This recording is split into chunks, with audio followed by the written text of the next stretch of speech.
So let's again sort of talk about applications of Bernoulli's equation or Bernoulli's law, which is talking about energy conservation. And again, using this, let's since we didn't really talk about it that much, let's talk about it a bit more. Let me move it over this way. And again, what you've got is a funnel, which air is rushing out through the funnel. I turned the pump on, and so air rushes out, which would tend to push the ping pong ball out. But now if I shove it up in there, then suddenly it's stable. In fact, I can move it up and down and it doesn't come out at all until I reduce the airflow. And when it does, then it no longer supports the weight of the ping pong ball, and so then you can't do it anymore. And so we did this again by looking at the fact that if air is rushing out of that hose as it goes through this constriction defined by the funnel and the ping pong ball, then because the air has to rush more rapidly through that constriction, the kinetic energy goes up, and so the pressure here at the constriction has to be lower. Whereas you've got effectively atmospheric pressure out here, and so the net effect is that you've got a pressure differential. Low pressure here, higher pressure there, and so that's really what supports the weight of the ping pong ball, which is always there. The weight's always down, and so it's supported by that pressure differential.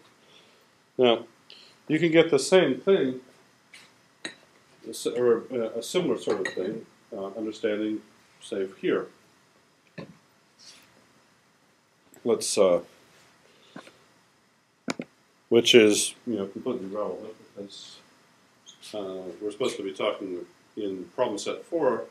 We talk about. Let's see if I can get a little bit better view.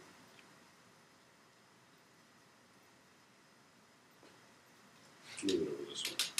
Okay. So, which is a siphon. Okay, now a siphon essentially is where I've got a certain amount of hose.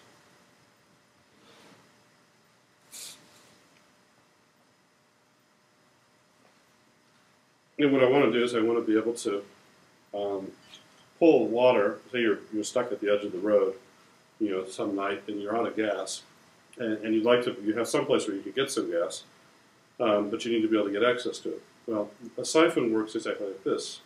You stick the hose into the full vessel, and then what you do is you suck on it. And once you do that, then what you'll notice is that it's rushing out and filling it up, right?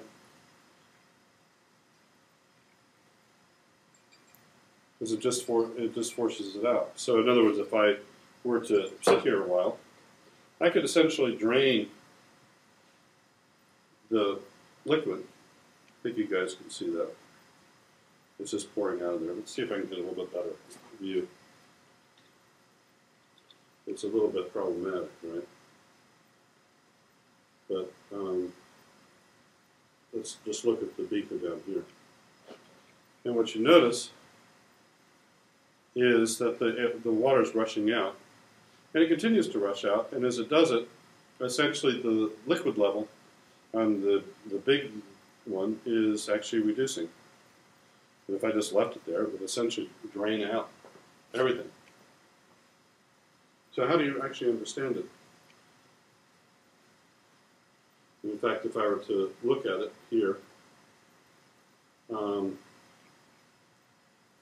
then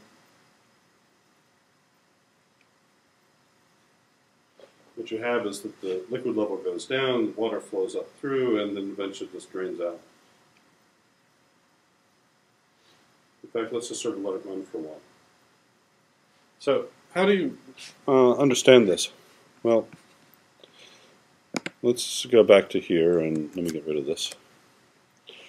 So, again, the picture that you have is that you have some sort of a vessel that has fluid in it.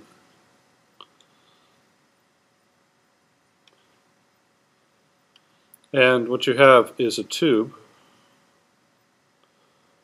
that's running out this way. And you want to fill something up here. So the tube basically comes up and runs out. And again, I have a hard time drawing with this.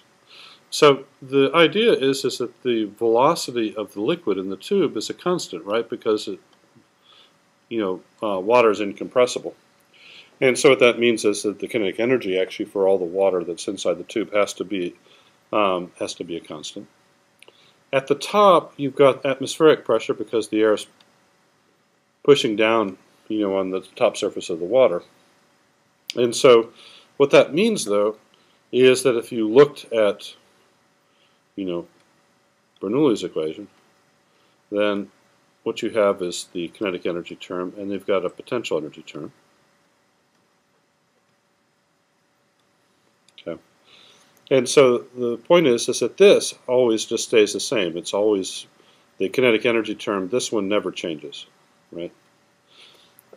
And so when you get up to here, say at the peak height, well, then the potential energy is going up, and so you have no choice but essentially to assume that the energy, since energy is conserved, that the pressure has to be lower when you get up to here. If I get exactly back to this exact same height, say here, then because it has to be at atmospheric pressure both here and here, what that means is that this now is exactly at the same height, and so it's the same. If I'm down in this level, the tube, then at this point, then the potential energy term goes down, which means that the pressure term, as you might suspect, actually goes up. But at all points, essentially, the energy is conserved, and it just sort of flows out. Now, if you go back and look here, what you'll notice is that now the water is much lower here, and it's all moved up into here. And in fact, water will continue to drain out until it just essentially it's gone. Now, the point is if I were to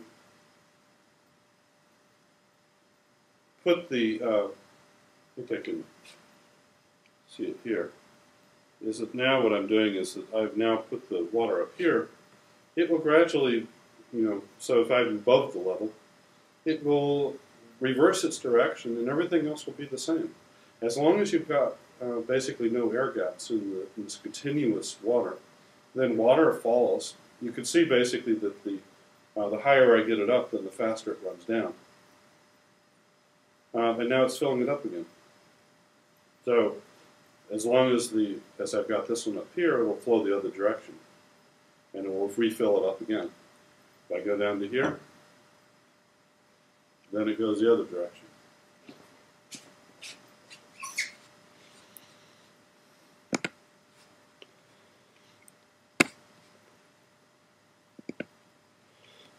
Okay, and the reason is essentially, once again, so as soon as you get an air gap, then all bets are off, is that water has to find its own level. So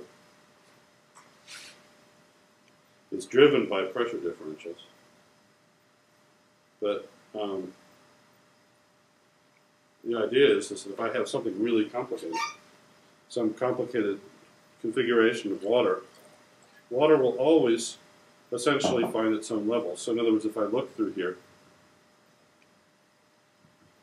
then what you have basically is its constant level all the way across. And each one of these sections knows where the peak of the water is because it has to be atmospheric pressure here and here and here and here. And they're interconnected. If they weren't the same pressure, then water would tend to flow until it did reach its own level. And so it's Bernoulli's equation that tells you how these energies actually occur. So that's the end of the second bits.